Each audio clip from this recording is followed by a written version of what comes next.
Shalom, shalom, queridos. Sou a missionária Geni de Jesus. É com muita honra que estou aqui nesse ministério Tropa de Jesus. Em honra, eu agradeço a pastora Fabiana, pastor Rony, pelo convite, e a Daia Preciosa, que está sempre nos ajudando aí, nas conexões, em tudo, para tornar possível essa transmissão.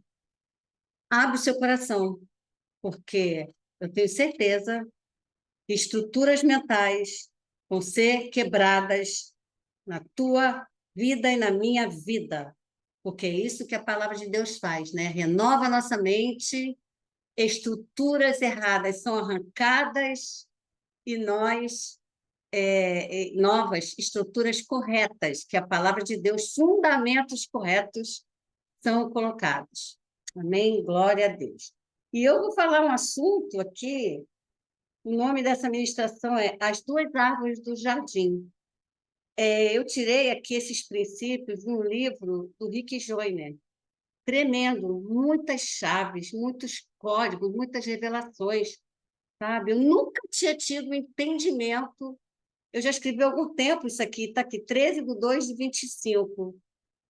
Eu vou escrevendo, conforme eu vou lendo, eu vou escrevendo, e quando chega a hora certa, como a Daya falou hoje de tarde, a gente traz, né? E aí eu vou começar, então, vamos ler Gênesis 2, versículo 8 e 9. Por isso que eu oro para que a mentalidade, estruturas na mente caiam, sabe? De coisas que a gente aprendeu antes e que agora a gente vê que o Senhor está trazendo revelações novas, e nós estamos no mês de A, fala de luz, de revelação, de conhecimento de Deus, um novo nível. Precisamos entrar em águas mais fundas, mergulhar mesmo, mergulhar. Gênesis 2, 8 e 9. E plantou o Senhor Deus no jardim no Éden, da banda do Oriente, e pôs ali o homem que tinha formado. E o Senhor Deus fez brotar da terra, porque naquela época ainda não chovia, né? Não havia chuva, e ele deu, com a palavra dele, disse Deus, fez brotar da terra toda árvore agradável à vista e boa para comer, e a árvore da vida no meio do jardim, e a árvore do conhecimento do bem e do mal. Então, o que aqui, ó, no meio do jardim, ele criou um jardim maravilhoso, ele plantou um jardim no Éden, tá? E colocou ali o homem, Adão. E ali ele fez brotar da terra as árvores para que o homem pudesse ter sombra, né, se alimentar, tudo. E no meio do jardim ele colocou duas árvores, a árvore da vida e a árvore do conhecimento do bem e do mal, queridas. Não é a árvore do bem e do mal, não. A árvore do conhecimento do bem e do mal. Por isso que eu sempre falo, tudo se resume em conhecer. João 17:3, para mim é o versículo mais poderoso, que ele fala o quê? O próprio Jesus. Conhecerei, não, ele fala assim, a vida eterna é esta, que conheçam a Deus como o único Deus verdadeiro e a seu Filho a quem enviaste. Jesus também disse o quê? Ele falou assim, ó, conhecereis a verdade e a verdade vos libertará. Não é a verdade que liberta, gente, é o conhecimento à verdade, o conhecimento à palavra, certo? O conhecimento de Jesus, palavra é Jesus, a palavra é Jesus, o conhecimento dele é que nos liberta de todo engano. E aí, Gênesis 2, 15, 17, vai dizer assim: E tomou o Senhor Deus o homem e o pôs no jardim do Éden, com um propósito. Deus é o Deus de propósito. Para o lavrar e o guardar. Lavrar aqui é cultivar. E guardar era manter, cercar, proteger. Então, o homem, tá? O Senhor pegou o homem, colocou no jardim do Éden com esse propósito. Ei, Adão, você vai cultivar aqui essa terra e você vai proteger aqui. Vai proteger. Dois propósitos. E ordenou o Senhor Deus ao homem. Não foi para Eva, foi para o homem, dizendo: de toda a árvore do jardim você comerá livremente. Versículo 17. Mas da árvore do conhecimento do bem e do mal, dela não comerás, porque no dia em que dela comeres, certamente morrerás. Eu vou repetir. Da árvore do toda a árvore do jardim você comerá livremente. Tudo, é enorme, tudo. Mas da árvore do conhecimento do bem e do mal, não é uma maçã, tá?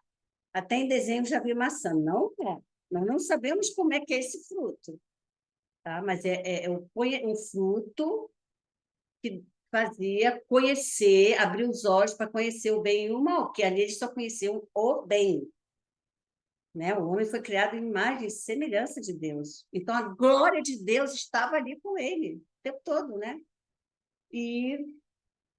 Mas da árvore do conhecimento do bem e do mal, dela não comerás. Porque no dia em que dela comeres, certamente morrerás. Deus não falou assim: o dia que você comer, eu vou te matar. Falou? Não. Não foi Deus que matou o homem, levou o homem a pecar. Não. Ele deu uma instrução. Se você comer, se você decidir comer, no dia em que você comer, certamente você vai morrer. Agora, a morte espiritual, que nós sabemos, né? Não é morte natural. Então, essas duas árvores possuem seus frutos, lembrando que Deus também nos compara com árvores, né? O Salmo 1, Jeremias, o Senhor nos compara com árvores.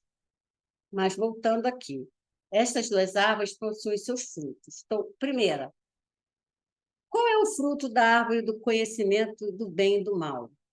Morte. 1 Coríntios 15:56. Fala aqui, ó.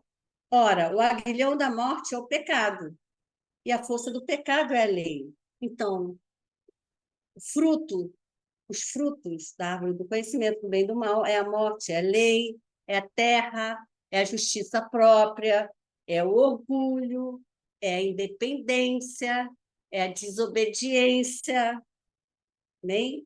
E a árvore da vida é cura, é Yeshua, é a vida do próprio Deus, é reino, é justiça de Deus, é dependência de Deus, é obediência, é humildade. Apocalipse 22:1, ele vai nos dar também uma visão sobre essa árvore. E mostrou-me o rio puro da água da vida, claro como cristal, que procedia do trono de Deus e do Cordeiro. E no meio da sua praça, e de uma e de outra banda do rio, olha que árvore grande, as raízes dela. Ela ficava no meio desse rio. Estava a árvore da vida. A gente sabe que essa árvore é o próprio Yeshua, né? Sabemos disso. Que produz 12 frutos, um fruto para cada mês. Olha que tremendo. E as folhas da árvore são para a saúde das nações. Que coisa linda! Então, a árvore da vida é cura, é saúde. E mais um princípio: as duas árvores são símbolos de duas linhagens espirituais. Olha aí. Ou árvores genealógicas. Na Bíblia, tem uma história de duas linhagens. Toda a Bíblia é a história de duas linhagens. E a tentação de Eva para comer o fruto da árvore, do conhecimento do bem e do mal, não foi apenas por causa da proibição do Senhor, não. Não. Satanás tentou Eva porque a fonte do seu poder estava enraizada naquela árvore. Estão enxergando agora? É isso. O Senhor deu a proibição de comer dessa árvore, não apenas para testar Adão e Eva. Ele não queria testar Adão e Eva, não. Ele conhecia Adão e Eva. Mas ele proibiu comer do seu fruto porque sabia que era veneno. Tudo que Deus manda a gente não fazer, a gente sabe que é veneno. Né? E porque traria um ambiente de morte para o jardim do Éden. Olha aí. um ambiente de morte para o Jardim do Éden. Vou repetir o que eu falei no início. Deus não disse assim, se você comer daquela árvore, eu vou te matar. Não, não foi isso que ele disse. Não. Deus disse, no dia que você comer dela, a árvore do fruto da árvore do conhecimento do bem e do mal, certamente morrerás. Então, não foi apenas a desobediência do homem que trouxe a morte ao mundo, mas o fruto dessa árvore, tá? Olha só. E a árvore do conhecimento do bem e do mal, então, é outro princípio, é um poderoso modelo bíblico da lei, porque o poder do pecado é a lei, como eu digo, né? E é por meio da lei que obtemos nosso conhecimento do bem e do mal. O fruto da árvore do conhecimento do bem e do mal traz morte, mas para mim o principal, gente, é a distração e o foco errado. Por quê? Distraímos com o que a serpente fez? Mostrou para ela que Eva não tinha parado para olhar aquilo, que ela era boa para comer, agradável para se ver, né? Aí ela já ficou ali na distração e tira o nosso foco daquele que é a fonte da vida, Yeshua, né? Hebreus 12, eu gosto muito dessa passagem, Hebreus 12, ele vai dizer, ó, Hebreus 12, Hebreus 12, versículo 2. Olhando firmemente para Jesus, o autor e consumador da fé. Ele é o autor, ou seja, quem começou e quem consumiu, quem executa a fé. Então, quando a gente olha para ele, firmemente, não é olhar assim, isso aí, não. É ficar ali, né? Olhando para ele, firmemente, firmemente. Aí continua, o qual, pelo gozo, pela alegria que lhe estava proposta, suportou a cruz, desprezando a afronta e assentou-se à destra no trono de Deus. E que gozo é esse? Que alegria é essa? A nossa redenção, né? A nossa libertação, a nossa salvação. É exatamente isso. A redenção da criação. A árvore do conhecimento do bem e do mal faz com que o foco esteja em nós mesmos. Aí é o egocentrismo também, né? Por quê? Porque a gente quer. Bom, ela acreditou no que.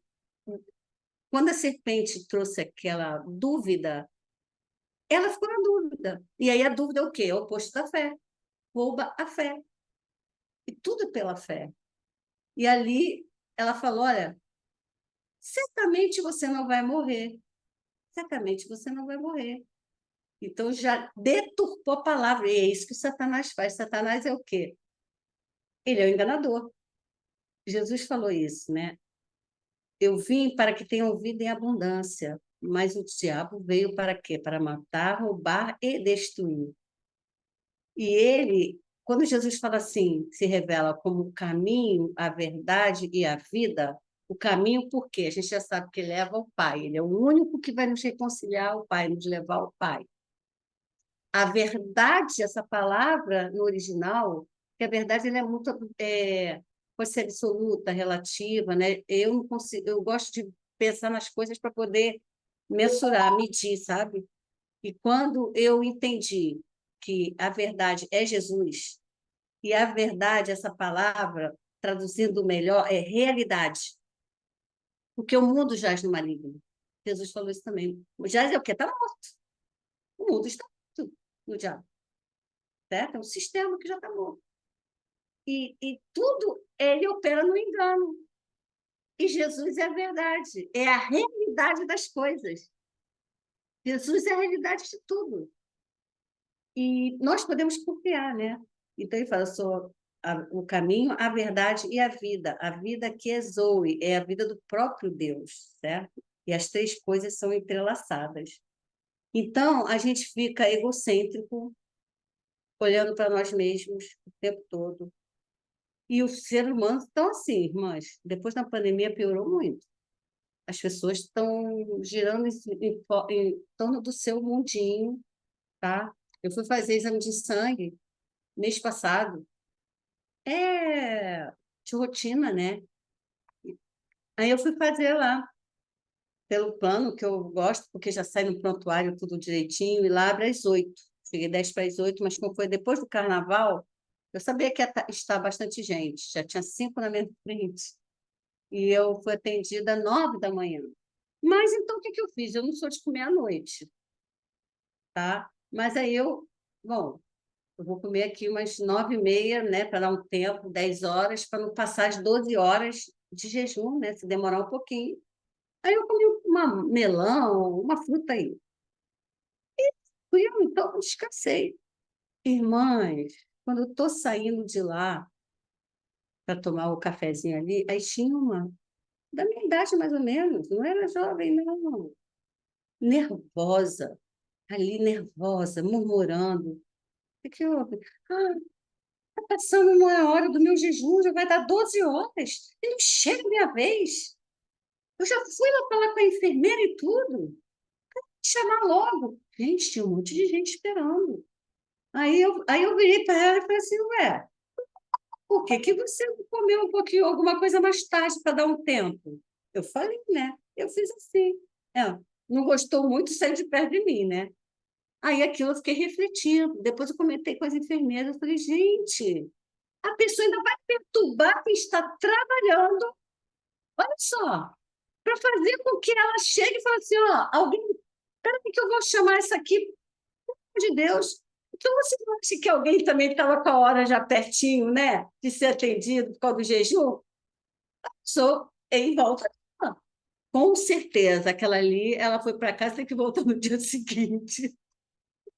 Mas é isso que eu quero dizer, o mundo está em volta dela, sabe? Em volta dela. Não, se não acontecer do jeito, eu fico nervosa, reclamando, e não era jovem não, tá?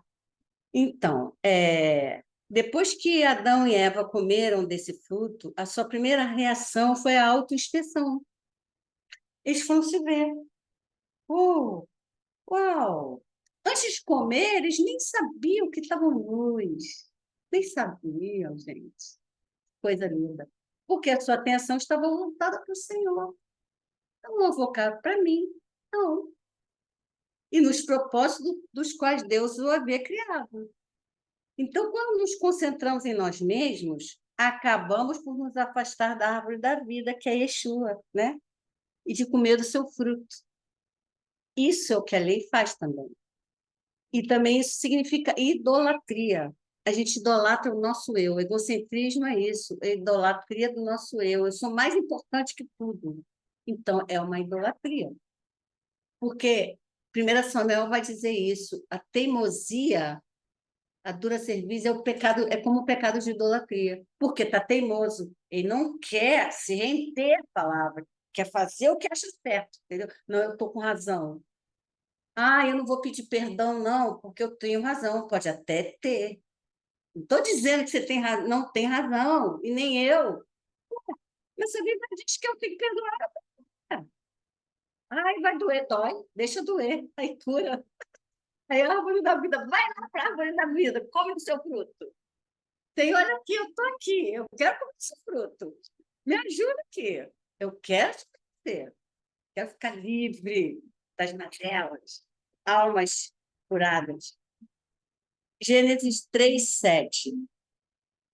Ele vai falar assim: então foram abertos os olhos de ambos e conheceram que estavam nus e coseram folhas de figueira e fizeram para si aventais. Olha só, gente. Eles resolveram fazer as coisas da cabeça dele tudo, né? Peraí, vamos pegar essa figueira aqui, vamos cozinhar, costurar, amarrar lá, né? E fez avental para eles, para cobrir a nudez. Olha isso. Autossuficiência. Ao abrir os olhos de Adão e Eva, o abrir os olhos de Adão e Eva não se refere apenas à capacidade física de ver, mas se refere a uma nova percepção e conhecimento que traz consigo a culpa e a vergonha. Olha aqui, porque ele ficou com vergonha e ficou com medo. Ele se escondeu. É ou não é? Quando ele ouviu a voz do Senhor ali, ele se escondeu, porque ele teve medo de Deus. Gente, ele não tinha medo de Deus. E com a gente é assim, a mesma coisa. A gente se esconde, a gente tem culpa, tem vergonha. E esta consciência do estado nu e vulnerável é uma manifestação da queda do homem, onde a inocência foi perdida e a percepção moral foi alterada, tá? Por causa da desobediência. E ao costurar folhas de figueira e fazer cintas, reflete a resposta humana proveniente do pecado. Aí o que ele faz? Tenta cobrir a nudez e a insegurança com esforços de justiça própria, certo? Não é a justiça de Deus, é a minha justiça, é minhas escolhas. Então, cada vez está focando mais no eu. E o que a Bíblia fala? O profeta fala da justiça própria. É como trapo de imundície. Fede. E vocês sabem o que é trapo de imundície, né? É aquele paninho que as mulheres usavam para reter o sangue da menstruação. Então, é fedido. É bem fedido. A justiça própria fede, irmão. A gente tem que ter isso na nossa cabeça, que aí a gente não vai querer fazer isso, não.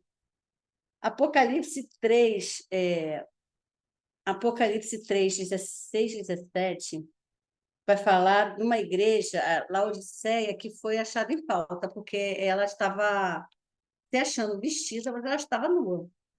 Quer ver Apocalipse 3, 16 e 17, Laodiceia. Eu vou começar a ler do início, tá? O 14. E ao anjo da igreja que está em Laodiceia, escreve: Isto diz o Amém. Olha que coisa linda. O Amém é o sim. Yeshua, ele é o sim de tudo. Quando a gente diz sim, irmãos, Amém, a gente está chamando ele. Já para isso. Fala assim, Yeshua, Amém, Yeshua, Yeshua, Yeshua. Ele é o Amém. Assim diz o Amém, a testemunha fiel e verdadeira, o princípio da criação de Deus. Que coisa linda. Eu sei as tuas obras, que nem és frio nem quente. Oxalá foras frio ou quente, porque és morno e não és frio nem quente. Eu vomitar-te-ei da minha boca, meu Deus. Vocês sabem que a gente é guardado na boca de Deus, né? Porque a palavra de Deus é a boca de Deus, o disse Deus. Então, nós somos guardados na boca de Deus, tá? Então, aqui ele foi achado em falta, mas o Senhor dá sempre um escape para a gente. Ele vai dando aqui a direção, ó. Como dizes, rico sou, estou, porque era uma igreja rica, né? Era uma cidade com bastante negócios, comércio, era próspera. E essa igreja, ela era próspera, tá? Financeiramente. Como dizes, rico sou, estou enriquecido, de nada tenho falta, e não sabes que és um desgraçado, miserável e pobre e cego e nu. Olha isso. Aconselho-te de mim que compres ouro provado no fogo, para que te enriqueças, e vestidos brancos para que te vistas, e não apareça a vergonha da tua nudez, e que unjas os teus olhos com colírio para que vejas. Esse colírio é revelação concedida imediatamente pelo Espírito Santo, quando você se arrepende rápido, tá? E essas vestes brancas, também aqui em Apocalipse, fala que as nossas atitudes de obediência, nossas obras de justiça. As nossas vestes brancas, resplandecentes, são as nossas escolhas de justiça, de obediência à palavra, tá? Essa igreja se via rica e não tinha falta de nada, então ela era independente, certo? Mas Jesus disse que a igreja não sabia, não tinha conhecimento de que ela era um desgraçado, miserável e pobre, cego e nu. Então ele aconselha que compre dele, olha só, compre de mim ouro provado no fogo. O que é isso, comprar? É porque precisa pagar um preço. Que preço é esse? Me posicionar. Eu vou me alinhar. Aonde é a área que eu preciso me alinhar? Qual a área? Aí esse é o preço. Falar para minha alma, ei, aquieta-te, obedece aqui, ó. Eu submeto a minha alma, eu gerencio a minha alma, em nome de Jesus. Minha alma, como a Daya falou, pois emoções, pensamentos, vontade, mente, emoções e vontade. Tá? A nossa vontade é a coisa mais difícil, certo? É a nossa cruz. É a coisa mais difícil da gente colocar debaixo da cruz, mas a gente consegue. Ele nos ajuda. Então, diz para comprar o ouro, né? Para ficar rico, o ouro provado pelo fogo, olha aí, para que te enriqueças, e vestidos brancos para que te vistas. Então, comprar o ouro e as vestes, tá? Essa palavra comprar aqui é do grego agorazo, que sabe o que significa? Estar no mercado, fazer negócios ali, tá? É usado aqui no sentido de fazer negócios com Deus. Como assim? Eu posso fazer negócio com Deus? Não pode. É desse jeito, não. Senhor, aqui, a palavra diz que é para eu comprar com o Senhor. Eu estou negociando aqui. Eu preciso, eu não tenho nem dinheiro.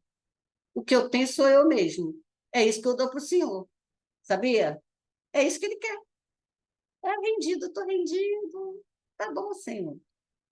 Me ajuda a te obedecer, que assim eu vou fazer as escolhas certas. Assim, as minhas vestes são resplandecentes, que Apocalipse aqui mais para frente diz que são os atos de justiça do santo, as vestes, atitudes, né, de obediência à palavra. De acordo, usado aqui no sentido de fazer negócios com Deus de acordo com seus termos. O homem vendeu-se a si mesmo como escravo de Satanás e do pecado. É isso mesmo. Todos nós sabemos que quando a gente está no mundo, a gente é o quê? Escravo do pecado, né? É escravo de Satanás, escravo do pecado. Exatamente. Igual aquele povo estava lá no Egito. Exatamente isso, né? Escravo. Mas Deus pagou o preço da sua e da minha redenção. Essa é uma boa notícia. Enviando seu filho unigênito para ser sacrificado na cruz como maldito. Gente, olha isso. Isso é muito forte. Gálatas 3, 13, 14. Cristo nos resgatou, nos comprou da maldição da lei. Olha aí, que tremendo. Fazendo-se maldição por nós. Porque está escrito lá no Antigo Testamento, maldito todo aquele que for pendurado no madeiro. Jesus teve a morte mais horrível que teve, gente. Morreu como maldito. Para quê? Para quê? Qual o propósito? Para que a bênção de Abraão chegasse aos gentios, chegassem a nós, por Jesus Cristo, e para que, pela fé, nós recebêssemos a promessa do Espírito. Que coisa linda! Coisa linda. Então, quando a gente, naquele dia, falou, Senhor, eu confesso, eu te confesso como o Senhor da minha vida, o único Senhor. Eu faço essa oração quando, queridos? Penso que não. Tu és o meu único Senhor e Salvador da minha vida, suficiente. O Senhor está no meu coração, sou morada do Pai. Eu tenho Cristo ressuscitado, eu tenho o Espírito Santo dentro de mim, Ele me ajuda em todas as coisas. Aí eu vou falar essas coisas desde quando eu me converti. Muito bom. O pecado, a doença, a dor, o sofrimento, a morte, as transgressões e todos os efeitos do pecado eram uma parte da maldição. E o resultado dele. Então, todos eles, todos os pecados, essa é uma excelente notícia. As dores, as enfermidades, todo o mal, todo o engano, capeta, o diabo, Satanás, tudo já foram expiados e removidos de nós pelos planos de Deus. É o sangue de Jesus que nos removeu de uma vez por todas. Obrigada, Pai. O Senhor nos transportou do império das trevas para o reino do Senhor. Nós andamos no reino, nós fazemos parte do reino, nós nos movemos no reino. Colossenses 1, de 12 a 14, vai nos dizer: nós temos que dar graças ao Pai, que nos fez idôneos. O sangue de Jesus nos fez o quê? O que é idôneo? É sem pecado, sem culpa. Sabe? Quem com Deus? Justa, você é justa, justificada pelo sangue de Jesus. Você está ok. Você pode se chegar e em pé falar: Ei, Senhor, eis-me aqui, para ouvir o que o Senhor tem para me falar, tá?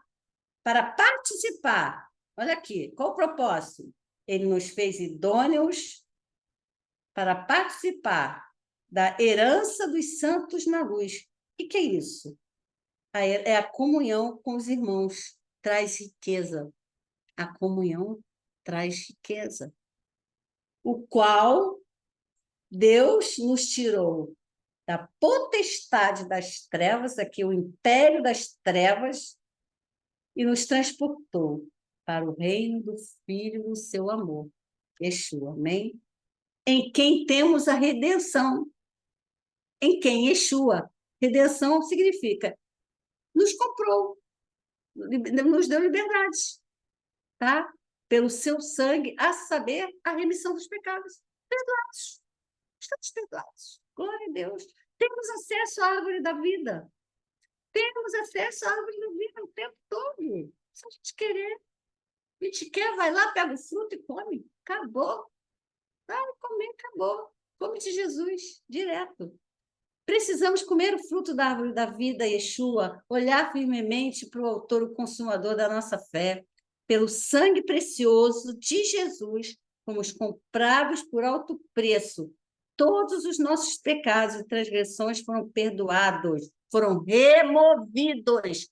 E tem mais, Colossenses também fala o quê? Fala assim, ei, aquele escrito de dívida, que era lei, que de alguma maneira era contrária a nós, um escrito, uma acusação, tá? Um decreto acusatório, de alguma maneira era contrário a nós, sabe o que ele fez? Rasgou tudo em pedaços, lá na cruz. Jesus lá na cruz rasgou tudo. E para mim já está bom, eu costumo dizer isso, mas eu digo que o nosso Deus é exagerado, sabe o que ele fez? Lavou a cruz, aqueles pedacinhos tudinho. Ele pegou, acabou tudo na cruz. Está dizendo Colossenses, eu amo essa palavra. Amo essa palavra. Então, Yeshua nos libertou do domínio do pecado, do diabo. Aleluia. Somos cristocêntricos. Nosso centro é Cristo.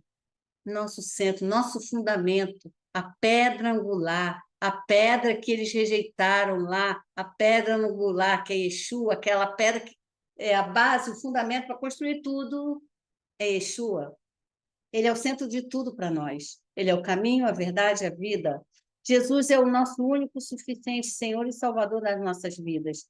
Jesus é o Senhor da nossa mente. Jesus é Senhor das nossas emoções. Jesus é Senhor do nosso corpo. É o Senhor da nossa vontade. Jesus é Senhor da nossa família. Ele é o Senhor do meu trabalho. Ele é o Senhor, é o meu íntimo pessoal Senhor. Ele é meu, meu Senhor. A minha unção não divido com ninguém, não. É minha. Você vai conhecer o seu Jesus, que é teu. E também não divide com ninguém, não. As vestes brancas, como eu já falei, são os atos de justiça dos santos. Apocalipse 19:8. E foi-lhe dado que se vestisse de linho fino, puro e resplandecente, porque o linho fino são as justiças dos santos, as escolhas dos santos. Eu quero repetir, para finalizar e a gente ceiar, Gálatas 3, 13 e 14, que eu amo isso aqui. Cristo nos resgatou, nos comprou da maldição da lei, fazendo-se maldição por nós, porque está escrito: maldito todo aquele que for pendurado no madeiro. Para quê? Para que a bênção de Abraão chegasse aos gentios por Jesus Cristo e que pela fé nós recebamos a promessa do Espírito. Amém? Nós repetir Colossenses, dando graças ao Pai que nos fez idôneos, sem pecado, sem culpa, para participar da herança dos santos na luz. Uma herança que ele deixou para nós. A comunhão traz essa riqueza. Na luz, na revelação de quem ele é, quem nós somos, o qual Deus nos tirou da potestade das trevas e nos transportou para o reino do Filho do seu amor. Nós nos movemos no reino, nós andamos no reino, nós guerreamos sim no reino, nós não pertencemos a este mundo, nós pertencemos ao reino. Somos filhas de Deus, amadas, queridas, curadas, libertas. Aleluia! É tudo profético. Temos que entrar nesse caminho profético, no caminho profético, caminho profético. E sabe, irmãos, irmãs, sair daqueles lugares de traumas. Eu sofri um trauma esses dias. Foi mês passado, dia 21, dia 15, já vai fazer, semana que vem faz um mês já. E eu estava com tudo pronto para viajar. Tudo pronto. Sofri um trauma, fiquei paralisada um tempo, né? Ainda estou quietinha aqui, mas eu não estou parada não, né? Porque é o tempo que a gente estuda, que a gente lê, que a gente aproveita, faz muita coisa, né? Então, aquele trauma, eu não fiquei naquele lugar não, tá? De murmuração, questionamento, veio. Mas eu saí daquele lugar com a ajuda dele. Eu pedi, Senhor, não vou ficar nesse lugar, não, vai me dar problema. Vou ficar mal aqui. Porque foi um dinheiro alto que eu gastei, foi R$ 10.000 quase. E só que foi realmente um livramento, porque eu ia para Portugal, de Portugal eu ia no dia 28 de abril, eu ia para Israel. Gente, e no dia 28 de abril houve um apagão em Portugal. A irmã ela não conseguiu viajar. Os voos foram cancelados. Então, olha só, a viagem missionária não era para ser. Então, foi um livramento mesmo eu não ter ido. E lá, eu fiquei orando pelo reembolso, né? Restitui. Eu tentei com a companhia, com a agência, o reembolso, tá? Reembolso não, remarcar. Eu não pedi nem reembolso, pedi para remarcar passagem. Eles me cobraram R$ 6.500. Mais barato eu comprar uma nova. Aí e eu assinei um contrato, né? Dizendo que não tinha direito, cancelamento, de reembolso, nada, nada, nada. Tá bom. Só que isso aqui não foi porque eu quis. Eu não desisti porque eu perdi o voo, eu não desisti porque eu não quis ir, não, foi um acidente, né? Um acidente. Eu tenho um atestado da médica que colocou lá. Falou, impossibilitada de viajar por causa do entorse, que está com edema, tudo, tudo. E a minha recuperação, graças a Deus, está muito boa, porque eu estou fazendo fisioterapia todo dia. A médica foi tão sério que a médica deu 20 sessões de uma vez logo. E eu ainda contatei uma amiga da academia de ginástica, lembrei que, bom, encontrei com ela, ela me fez um preço muito bom, porque ela mora aqui perto. Então, está vindo aqui, veio sexta, primeiro dia, e já desinchou bastante, impressionante, porque ela fica um exercício, massagem, aquelas coisas tudo, né? Para drenagem linfática, para tirar aquele edema, aquele líquido todo, senão ele não vai. Aí já melhorou muito. Então, me falaram assim, falei, será que eu tenho direito a pedir reembolso? Fiquei pensando, gente, olha só. Aí eu peguei e falei assim, eu vou ter sincera com vocês, eu não queria não.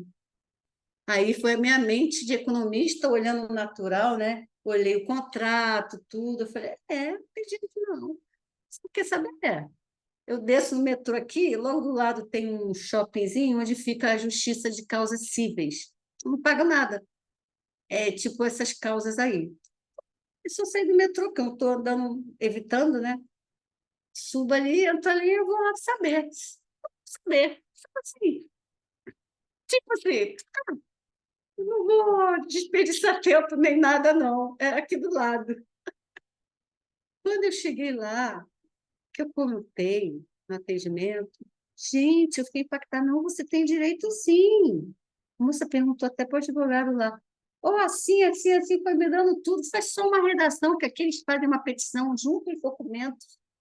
Ainda bem que eu tirei foto do pé, né? Então, eu fui lá, imprimi as conversas no WhatsApp, tudo direitinho, com data, fiz tudo direitinho. Hoje levei lá, irmãs, eu pedi reembolso, não quero nem remarcar mais. E ainda danos morais. Ele falou, R$ 3.000, por que você pediu mais ainda? Não, vai ser 10.000, então. Vai ser 10.000, pronto. Já marcou a audiência de conciliação para dia 11 de junho. Gente, eu fiquei toda feliz com isso. O Senhor restitui. Eu orei e falei, Senhor, restitui, por favor, restitui, Senhor. Porque tem outras viagens, né? A gente sabe disso. Então, esse pequeno testemunho é para mostrar que a gente consegue não ficar com traumas, sabe? Havia uma mulher lá em Lucas, uma mulher. Esses dias eu vi, né? 2 ou 3 vezes, senhorinha assim, toda encurvada, sabe? Estava até nervoso, magrinha. Ela não conseguia nem olhar para cima, não. Não andava olhando para o chão, assim. Aquilo eu lembrei logo dessa passagem de Lucas que fala da mulher encurvada, a mulher encurvada por 18 anos que Satanás a mantinha presa. Porque ela sofreu um trauma. Que a coluna dela não ficou assim, assim, né? Ela não nasceu assim, né? Ela ficou por 18 anos, ela não tinha 18 anos, então ela não nasceu encurvada. Então, ela sofreu algum trauma, certo? Que a coluna dela ficou encurvada. Mas ela não deixava de ir para a sinagoga, gente. Ela não deixava. Ela não deixava. Aí, no dia certo, na oportunidade certa, Jesus falou para ela: ó, você está curada desse teu mal. Na mesma hora ela se endireitou. Coisa tremenda, né? Coisa tremenda. Então, tem traumas que vai fazer a gente ficar paralítico. Igual aquele moço lá do tanque de Betesda também, 38 anos ali. Aquele era paralítico mesmo, né?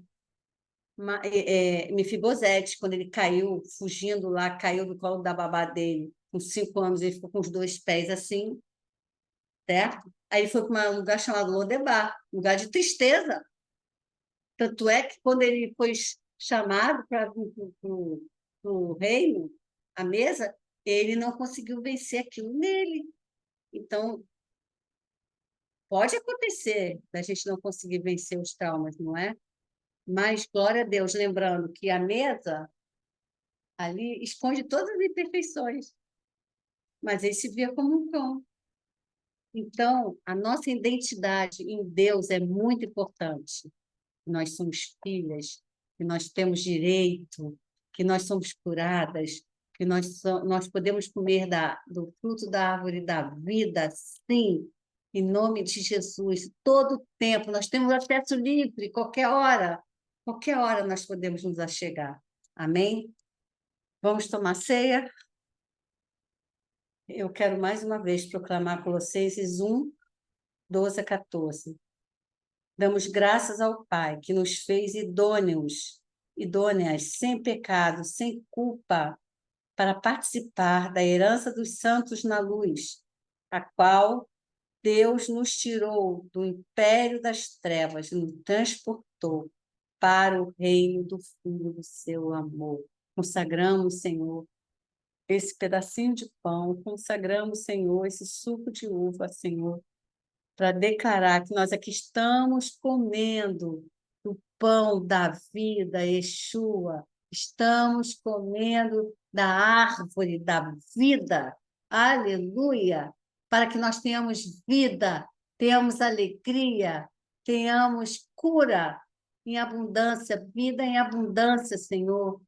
Queremos entrar neste lugar de estar alegre, Senhor, contigo, independente de toda e qualquer situação, crendo que todas as nossas mazelas, todos os nossos traumas, todas as nossas feridas na alma, nas emoções, tudo é curado, Senhor, curado, curado.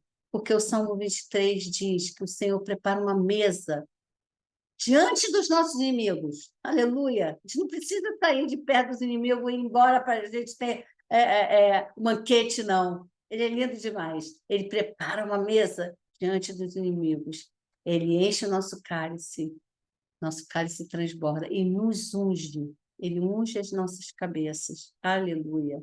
É o óleo da unção, da alegria, em nome de Jesus. Eu quero pedir, Senhor, que isso esteja ativando em nós um tempo de alegria, Senhor, porque a alegria do Senhor é a nossa força. Amém. Podemos comer do pão e beber do suco de uva. Amém. Glória a Deus!